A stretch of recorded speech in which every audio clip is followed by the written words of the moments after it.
it's easy, right? If you just try to guess it, I think you can. The blank. The blank.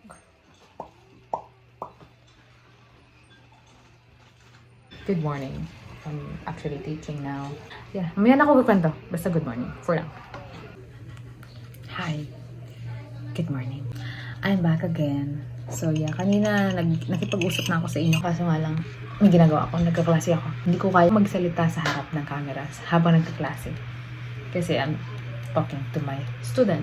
So yun, nagising ako ng 8:25. Parang ganun ata. Kasi may klase ako with cheese.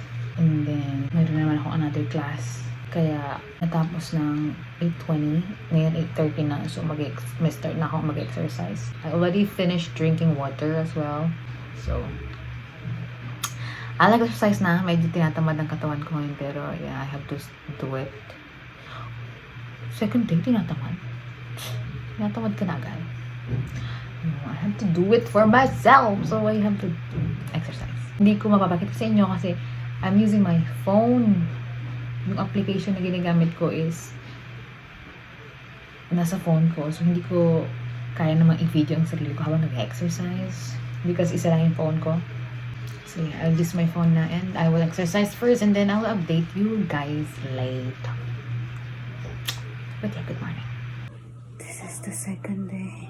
And mas mahirap ngayon. Pagod na ako. Kahit minsan hindi ko na kaya yung ibang exercise. Minsan hindi ko na masyadong ginagawang exercise. I still finished it.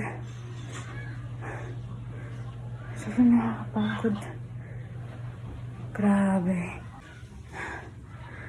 Pagod eh. Parang may klase pa ako. Wait lang, kaklase ko muna. Pagod na ako, Bi. Parang napagod ako, Bi. Sana absent to. Kasi hindi ko na kaya. So, matulog. Tawagin ko muna. Sana hindi sasagot. Hindi available yung next student ko kasi nasa school siya. Sinabi naman ng father niya last week but hindi pa rin inalis ng center. So, i-update ko na lang sila ulit. Sobrang pagod ako kanina. Napawisan pa rin ako ngayon kaya ako magbihis kasi baka magtigil yung pawis ko. Gusto ko pang pawisan. Hello, good morning. Ay, hindi na good morning. 12 minutes. So yun, kanina pagkatapos ko mag-exercise, I just took a rest. Parang natulog ata ako ng mga 10 or 15 minutes kasi sobrang napagod ako. Hindi ko na kayang gumalaw. So, natulog ako. Tapos ko, pinilit ko na lang maligo. Para mamaya, dire-diretso na lang ako sa mga iba pa kong gagawin. Kala mo madaming gagawin. Kain na ako. Gulay yung ulam today. I'm so happy that gulay siya. Ulam for today. May kanin. The same. Yung padas. And then, gulay. Charin! Magkaklase ako ng 12:30 so kailangan ko na kumain.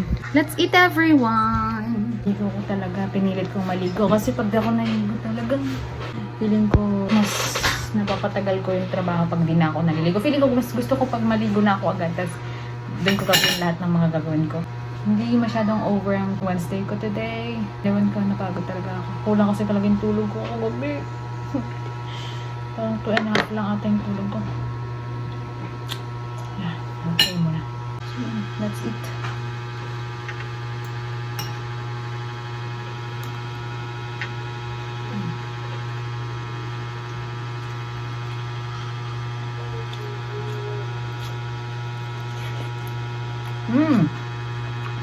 Yummy.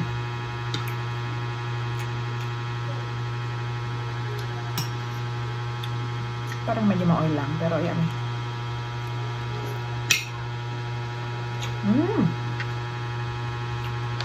Ayun, natapos ko na yung klase ko kay Cynthia. So, ang next ko nang gagawin is baka magbasa na ako ulit. Bago ko matulog kasi kailangan ko talaga ng tulog. Pero bago ko matulog, magbabasa muna ako. Pag talaga related na sa ginagawa ko, pag gets nyo na yan, minsan hindi ko na talaga i-share din minsan. Although it's good to share it, but for now, siguro, I am doing something kasi.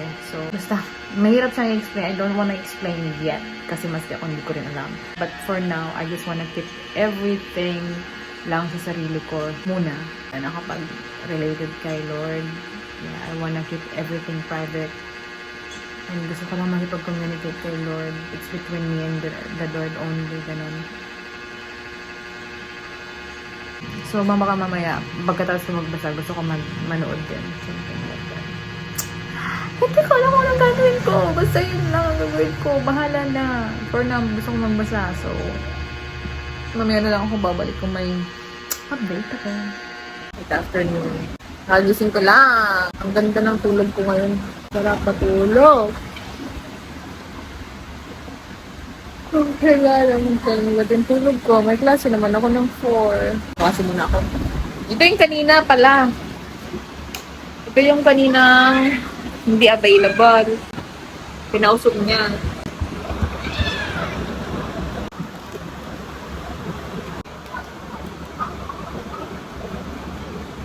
Dito klase muna ako, everyone. My dinner is the same ng kinain ko kaninang umaga. So, hindi ko nila pakita kasi parehas lang. So, kakain na ako ng 30 minutes. Tapos, magkaklase ako ng start ako dito ko ng 7 hanggang 11. Same, the fish, yung gulay, and then fish ako ng fish. Basta yung isda, yung gulay, and itong kanin. That's it.